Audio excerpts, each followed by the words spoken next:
କରୁଛ ପରି କରାରୁଛ।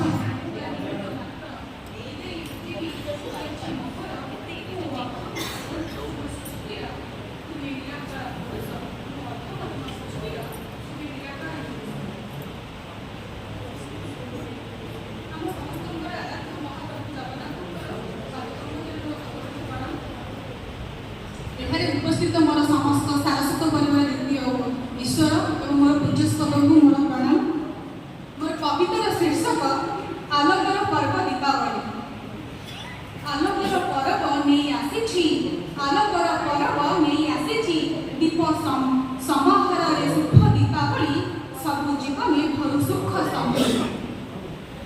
हृदय जली उठु प्रेमर बन्ही, हिंसा देश ग्राम क्रोधर घटु लानी, विश्व प्रतिष्ठा शांति मैत्री।